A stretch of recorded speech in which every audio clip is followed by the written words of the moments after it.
Jeder sollte eine Bismarck oder Tirpitz in Klemmbaustein haben, dachte sich auch Kobi.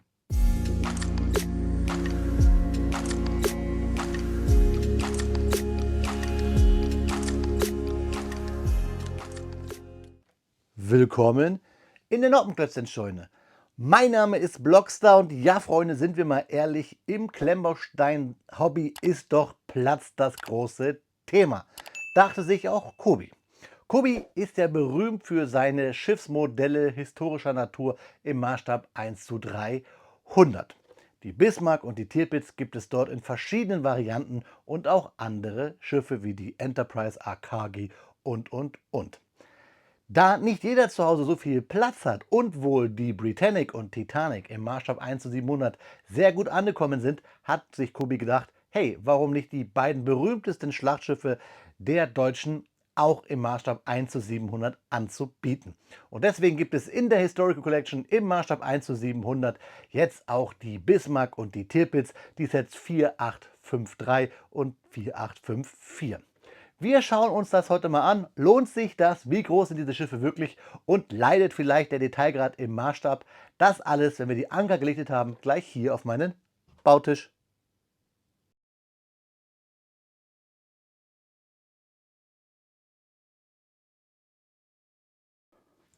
Ja, Freunde, da liegen das Schlachtschiff Bismarck und das Schlachtschiff Tirpitz im Maßstab 1:700 aus dem Hause Kobi, aus der Historical Collection World War II auf meinen Bautisch. Und ihr seht schon hier hochglänzende Kartons. Das spiegelt sehr in meinen LED-Lichtern hier für die Aufnahme. Die Setnummern sind die 4853 bei der Tirpitz und die 4854 bei der Bismarck. Ich habe es euch gesagt, Maßstab 1:700 kennen wir von der Titanic und von der Britannic und bekommen wir dieses Jahr auch ja bei der Olympic. Wir haben bei der Tirpitz 593 Steinchen, bei der Bismarck 590. Ich finde es lustig, dass wir hier so eine schwarz-weiße Kante drinne haben, denn irgendwie spiegelt sich das so ein bisschen in der Tarnung der Schiffe wieder. Als Empfehlung, ihr seht es, ab 8 Jahren schauen wir uns die Rückseite an. Da haben wir die Schiffe in Marschmodus von der Seite hinten im Wasser. Wir haben Originalbilder hier bei der Tirpitz natürlich hauptsächlich im Fjord und wir sehen hier die Größe. Beide Schiffe werden 35,5 cm lang und 11 cm hoch. Die Daten bekommt ihr gleich. Wir bauen natürlich beide hier im Video. Zum Öffnen reicht es aber, wenn wir, glaube ich, einen Karton aufmachen, nämlich hier die Bismarck. Deswegen nehme ich mal die Tirpitz hier vom Tisch und wir schauen uns die Bismarck mal von innen genauer an. Ich mache den Karton hier live auf. Geht sehr einfach und dann lassen wir den Inhalt mal raus purzeln. Tada! Karton ist leer, nichts vergessen. Ist immer wichtig, immer wichtig. Tüte 2, Tüte 1 und die Bauanleitung. Wir sehen natürlich, wir haben hier hauptsächlich Rot und Grau und ein bisschen Beige für das Oberdeck. Schauen wir uns aber die Anleitung an, denn die ist ja wichtig. Schön finde ich auf jeden Fall wirklich die Drucke, viele Drucke hier und auch vor allen Dingen das Typenschild mit den Wappen und dass der Maßstab nochmal drauf gedruckt ist. Darüber freue ich mich sehr. Also, hier haben wir dann auf der ersten Seite, das ist typisch neu bei Kobi, sage ich mal, dass wir das Artwork des Kartons auf der Rückseite wiedergespiegelt bekommen. Auch nochmal hier die Größe. Dann, dass wir mit der Bauabschnittstüte 1 anfangen. Wir kriegen eine Legende, denn wir haben ja Steine, die in der Form ähnlich sind, aber in der Funktion unterschiedlich zu Systemsteinherstellern und auch innerhalb von Kobi. Deswegen darauf immer achten und dann klemmen wir Kobi bewusst wie immer los, dass immer der aktuelle Baustep der farbliche ist und der Rest davor ausgegraut. Pfeile weisen uns den Weg. Wir haben Anlegehilfen für Stangen und Fliesen und es gibt manchmal Sonderfenster, die etwas erklären und wir arbeiten uns dann von Bautüte zu Bautüte, von Baustep zu Baustep durch, bis wir beim Baustep 91 den Stand dann unten in den Rumpf der Bismarck oder halt dann der Tirpitz klemmen. Wir haben eine Steineübersicht. Hier sollten euch Steine fehlen, die Nummer aufschreiben und bei Kobi auf der Webseite monieren. Und dann haben wir, wie wir es kennen, auf den letzten Seiten immer ein bisschen Werbung hier für die Gneisenau und für das U-Boot U-52, ein Typ 7B, sowie hier die von mir schon erwähnten Olympic und die Britannic. Ja, Freunde, ich freue mich jetzt hier wirklich endlich meine erste Bismarck von Kubi auf diesem Kanal hier zu klemmen. Danach natürlich noch in diesem Speedbild die Tirpitz und beim Review werden wir natürlich beide vergleichen und auf Unterschiede eingehen. Deswegen wünsche ich euch jetzt viel Spaß bei den Fakten und mir beim Klemmen, liebe Freunde.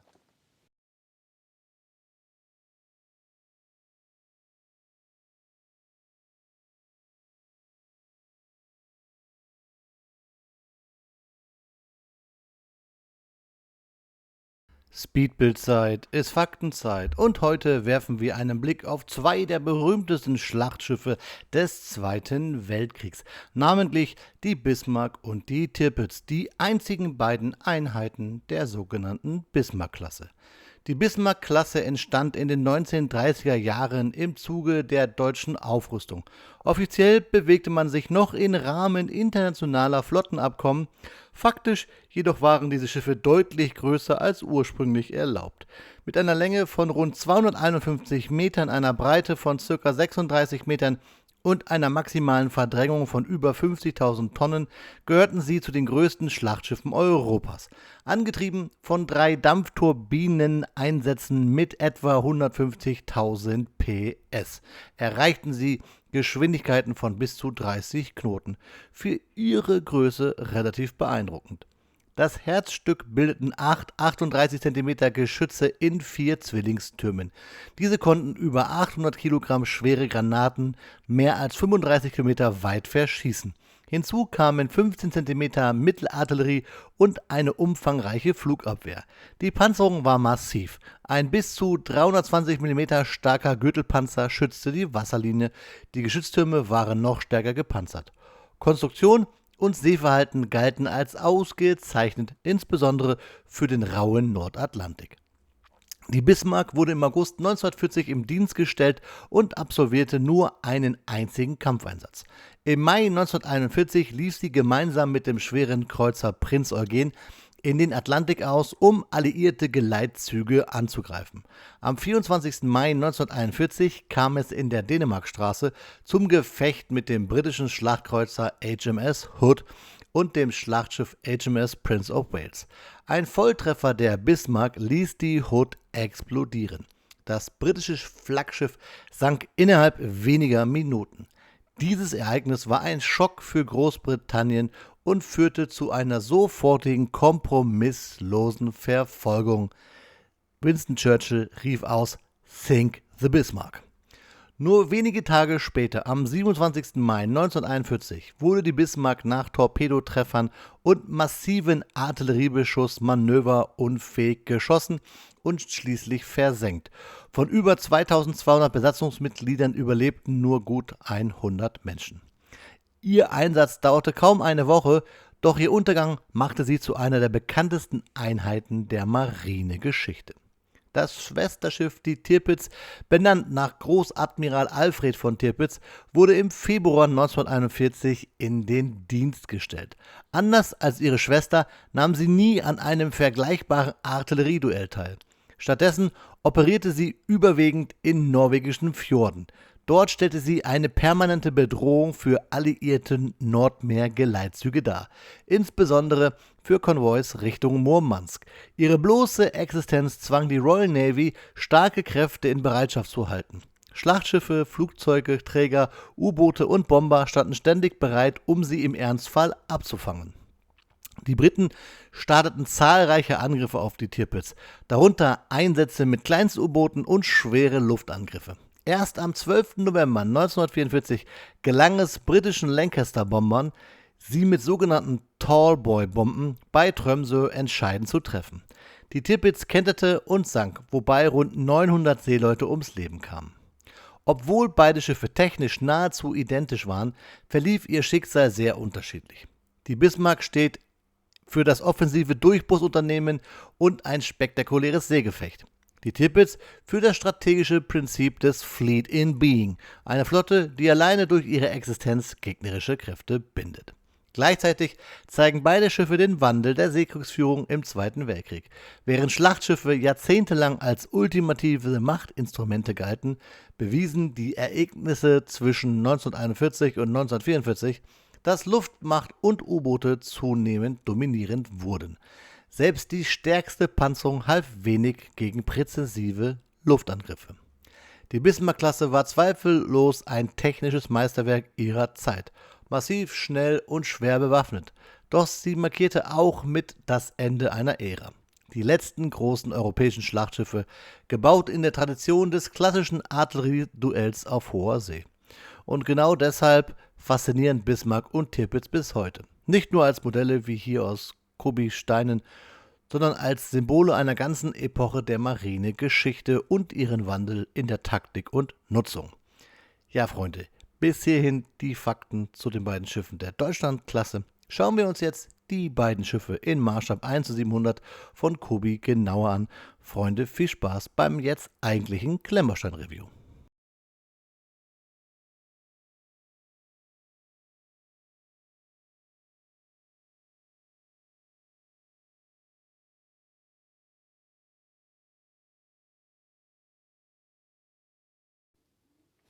Nach 3 Stunden Bauzeit stehen die Bismarck und die Tirpitz im Maßstab 1:700 auf meinem Bautisch. Beide Sets aus der Historical Collection World War II aus dem Hause Kobi.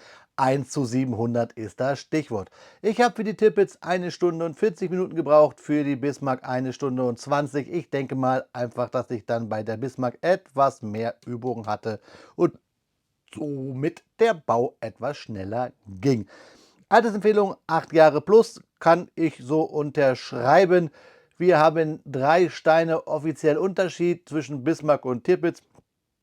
Das liegt an den Entfernungsmessern der Feuerleitanlage hier hinten. Da haben wir bei der Tirpitz einen Knubbel, eine Kuppel, zweimal, während wir bei der Bismarck hier einmal 1er Rounded Studs verbaut haben in Transclear, und somit kommen wir auf die Unterschiede. Natürlich gibt es bei den Drucken bei der Tirpitz zu Bismarck Unterschiede, weil wir ja hier diese Nordatlantik-Arktis-Bemalung haben zur Tarnung in den Fjorden. Bei der Bismarck haben wir hier die Lackierung des Unternehmens, das ich euch gerade erzählt habe, des Unternehmens in der Dänemarkstraße. Beide Schiffe sind leicht zu bauen und haben einiges an Steinchen über, und das besprechen wir jetzt. Vielleicht noch als Hinweis, wir haben ja noch andere Schiffe im Maßstab 1:700 und ich habe auch schon dieses Schiff für euch schon mal reviewt. Das Review findet ihr hier oben auf dem i auf meiner Kobi Playlist. Namentlich haben wir hier die HMHS Britannic, die ja auch die Olympic und die Titanic mittlerweile als Schwester im Kobi-Portfolio begrüßen darf. Alle 3 im Maßstab 1:700. Und ich wollte sie mal euch hier mit präsentieren, weil dann seht ihr mal, wie groß hier die Britannic ist im Vergleich zur Tirpitz oder zur Bismarck. Und wir sehen gleich einen riesen Vorteil, den die Schlachtschiffe im Vergleich zu den Schiffen quasi aus der ersten Serie, der 1:700 Serie haben, ist der Stand. Bei der Britannic ist der Stand sehr locker, nur 2 Noppen. Ich zeige euch gleich bei den beiden deutschen Schlachtschiffen, wie cool die Stands doch eigentlich sind. Aber wir sprechen natürlich zuerst wie immer über die Bauanleitung und die Steine, die wir über haben. Bei der Tirpitz haben wir, und das ist auch bei der Bismarck so, ein Propellerblatt über. Wir haben eine Ruderanlage hier über, so ein kleines Dreieck, so eine Finne, und dann hier die Kuppen für die Entfernungsmesser, wie ich euch gesagt habe, und Bügelperlen und ein paar Bars. Das gleiche dann angepasst bei der Bismarck. Hier haben wir solche Kuppelabdeckungen, Bügelperlen, auch so ein Ruderfähnchen und auch so ein Propeller. Ich glaube, das ist ziemlich cool, denn diese Schiffe werden bei vielen Leuten, die nicht unbedingt Fan dieses Maßstabs sind, aber Fan von maritimen Themen, Anklang finden, weil sie super Schlachtobjekte sind. Bei Kubi-Steinen muss man ja immer eher mal ein Set kaufen und das auseinanderreißen und es ausparten, um an Steine zu kommen. Und da sind solche Sets ganz, ganz heiß begehrt, kann man eigentlich sagen, wenn man andere Schiffe im Maßstab 1:300 bauen will. Wir bekommen jetzt ja, und ihr seht es bei mir schon hier das ein bisschen angeteasert. U-Boote im Maßstab 1:300. Hier habe ich die beiden polnischen, die Orb Sepp und die Orb Orsel. Und hier ganz rechts seht ihr U96 und U47, beides zwei Typ 7 U-Boote, einmal B und C. Alles im Maßstab 1:300. Die Großkampfschiffe von Kubey sind ja bekanntlich auch im Maßstab 1:300 und haben viele Fans. Diese Sets hier sind sicherlich für solche Sets zum Ausschlachten geeignet, wenn ihr eigene mocken wollt, oder für alle Liebhaber, die sich diese großen 1:300er Sets nicht in die Wohnung stellen können, weil sie zu groß sind. Aber wir wollten jetzt ja über diese Schiffe sprechen. Wir gucken in die Anleitung. Wir nehmen mal hier einfach die Bismarck-Anleitung als Maßstab. Pad printed, wir haben nur Drucke, das ist ziemlich cool. Und ja, wir bauen eigentlich ähnlich wie bei den großen Schiffen. Bei der Hood zum Beispiel war es so, wobei, kleiner Disclaimer, die Bautechniken haben sich auch bei den großen 1:300 Schiffen immer mal wieder geändert. Aber hier ist es so, wir bauen jeweils die Steuerbord- und Backbordseite als Panel, haben in der Mitte dann noch ein Panel und dann bauen wir es aufeinander, haben Brackets nach oben, da sieht man schon ein bisschen, und bauen dann die Aufbauten auf. Und das macht richtig Spaß, weil man kann parallel arbeiten. Ihr seht es hier schon, man baut immer die eine Seite und die andere Seite, also Steuerbord und Backbord. Hier bei Kubey A und B. Man baut es so auf. Und in der Mitte kommt dann gleich noch so eine Art Verbindungssteg, so möchte ich es mal nennen. Hier werden wir ihn gerade bauen. Da. Und dann werden die Paneele dran gesteckt. Hier seht ihr das. Baustep 36 teasert es an. Und von 36 bis 50 machen wir es dann und dann bauen wir oben die Aufbauten auf. Seht ihr dann hier. Das hat Spaß gemacht. Wir kriegen auch ein bisschen nochmal hier Teaser für die Olympic und für die Britannic im Maßstab 1:700. Britannic habe ich euch ja gerade gezeigt. Deswegen packen wir mal die Anleitung zur Seite. Da hört ihr es klatschen, zack.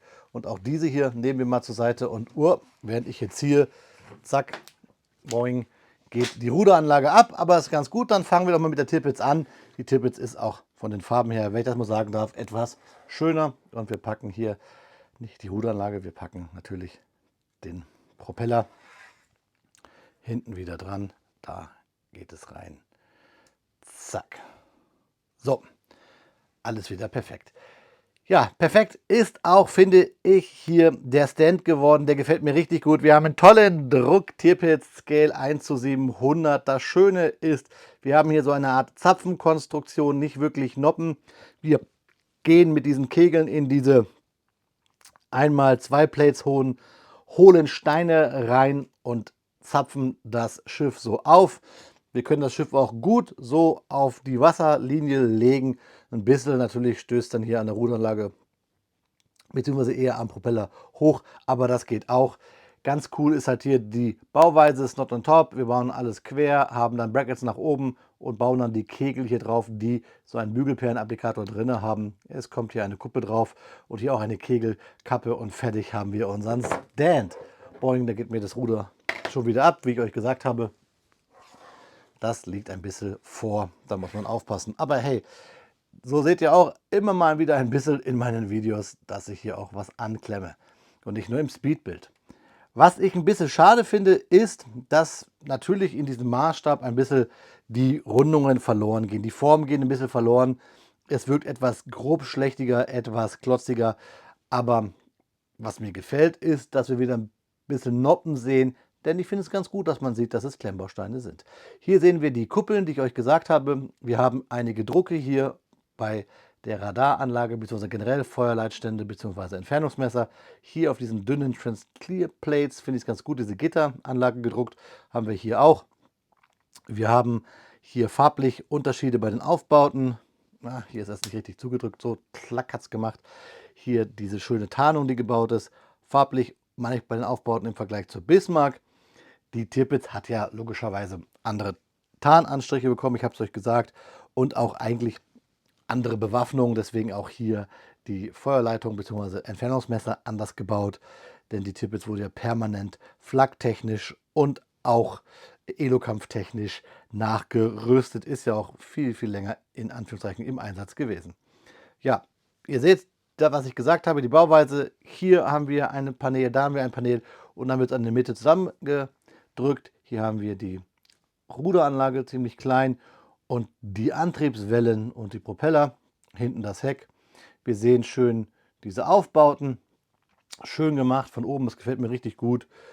Und einziger Nachteil vielleicht, die Türme lassen sich nicht wirklich komplett drehen, die stoßen hier immer so an, also ja, aber 360 Grad war ja auch in echt so nicht ganz möglich. Also von daher passt das ganz gut und wird hier zum Beispiel mit einer Jumperplate gemacht und hier dann mit so einem Bracket nach oben.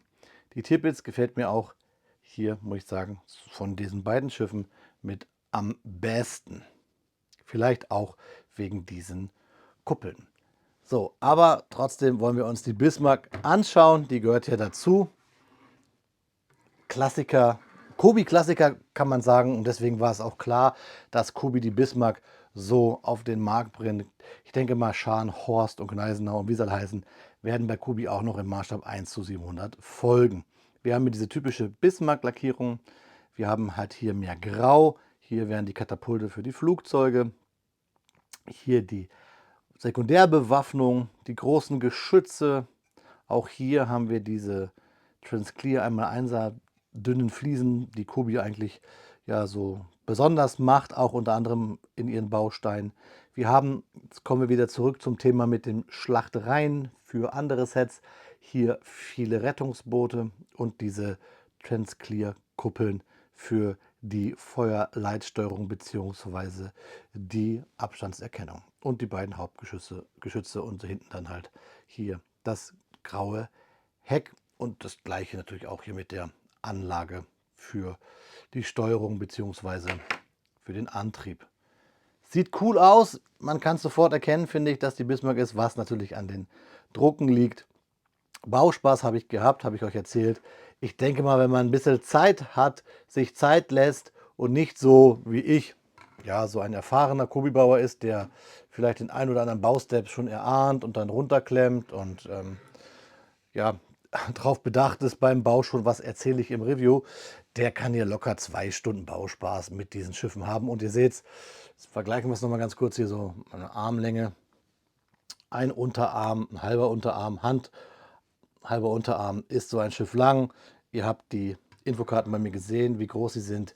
Diese Schiffe nehmen im Regal nicht wirklich Platz weg für alle maritimen Freunde, die sich eine Tirpitz oder eine Bismarck, weil sie von World of Warships kennen, weil sie geschichtlich interessiert sind, die können sich die easy ins Regal stellen. 500, na sagen wir, runden wir mal auf, 600 Steinchen, 50 Euro. Das ist, ja, erhöhter Kobi-Standard, sage ich mal. Aber das bleibt auch euch überlassen. Schreibt mir eure Meinung zu diesen beiden Sets gerne in die Kommentare. Und für alle die, denen es jetzt zu schnell ging, ihr kriegt jetzt Detailbilder. Dann könnt ihr euch selber ein Bild nochmal machen von diesen beiden Schiffen der Bismarck-Klasse, der Tirpitz und der Bismarck in Maßstab 1:700. Und zum Abschluss schauen wir uns dann natürlich in die Augen, liebe Freunde. Wie versprochen bekommt ihr Detailbilder, damit ihr euch selber noch einmal einen genauen Eindruck der 2 von mir gebauten Sets im Maßstab 1:700 machen könnt. Zur Untermalung, damit diese Bilder nicht zu langweilig werden, noch ein paar Worte zum Unternehmen Rheinübung, das zum Verlust der Bismarck geführt hat. Das Unternehmen Rheinübung war eine Marineoperation der deutschen Kriegsmarine im Mai 1941 während der Schlacht im Atlantik. Ziel war es, mit schweren Überwasserschiffen in den Nordatlantik vorzustoßen und alliierte Versorgungskonvois nach Großbritannien anzugreifen. Kern des Verbandes waren das Schlachtschiff Bismarck und der schwere Kreuzer Prinz Eugen. Am 24. Mai 1941 kam es in der Dänemarkstraße zum Gefecht mit britischen Einheiten. Dabei wurde der Schlachtkreuzer HMS Hood durch einen Treffer der Bismarck zerstört. Man sagt nach der 5. Salve. Ein schwerer Schlag für die Royal Navy, ein großer Propagandaerfolg für die deutsche Kriegsmarine. Die Bismarck erlitt jedoch selbst Schäden und versuchte, einen französischen Hafen zu erreichen, während die Prinz Eugen weiter auf Handelskrieg ging. Nach intensiver Verfolgung durch die gesamte Royal Navy, sagt man, denn Winston Churchill rief aus, "Sunk the Bismarck", wurde sie am 27. Mai 1941 von britischen Schiffen gestellt und versenkt. Die Bismarck hatte im Vorfeld Treibstoffverlust und erlitt durch Torpedoflugzeuge einen Treffer an der Ruderanlage. Von über 2200 Mann überlebten nur 114. Militärisch war Rheinübung damit ein Fehlschlag. Zwar gelang die Versenkung der Hood, doch der Verlust der Bismarck führte dazu, dass Deutschland künftig auf große Atlantikeinsätze mit Überwasserkampfschiffen verzichtete und sich stärker auf den U-Boot-Krieg konzentrierte. Kleiner Break zwischendurch, aber bloß nicht abschalten, denn wir wollen ein paar besonderen Menschen unter euch, großartigen Menschen da draußen, noch einmal Danke sagen, nämlich meinen Kanalmitgliedern, die mich monatlich unterstützen, damit dieser Kanal noch besser, noch breiter aufgestellt wird, und damit ist nicht nur der kleine finanzielle Obolus gemeint, sondern vor allen Dingen der Algorithmus, denn YouTube pusht Kanäle. Die Kanalmitglieder haben etwas mehr als andere. Und deswegen euch da draußen vom Herzen vielen, vielen lieben Dank, dass ihr den Kanal Blockstar mit euren Einsatz hier weiter am Laufen lässt. Ich mache das hier alles aus Hobby, aus Leidenschaft, nicht beruflich. Und daher kann man euch da draußen nicht oft genug Danke sagen, aber logischerweise nicht nur den Kanalmitgliedern, sondern allen, die sich hier für das Thema Klemmbausteine auf meinem kleinen Kanal begeistern. Vielen Dank für euren Einsatz, für eure Unterstützung. Ich bleibe dabei, ihr seid die Geilsten. Ja, Freunde, da ist das Video schneller zu Ende, als der Einsatz der Bismarck gedauert hat. Kleiner historischer, makabrer Scherz.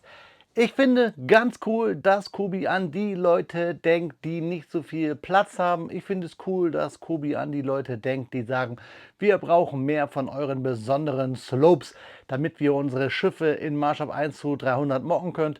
Und ich finde cool, dass Kobi hier generell diese beiden Schiffe hier als erstes in diesen Maßstab 1 zu 700 in der Historical Collection World War II rausgebracht hat. Britannic, Olympic, Titanic geschenkt. Hier die ersten Kampfschiffe in diesem Maßstab.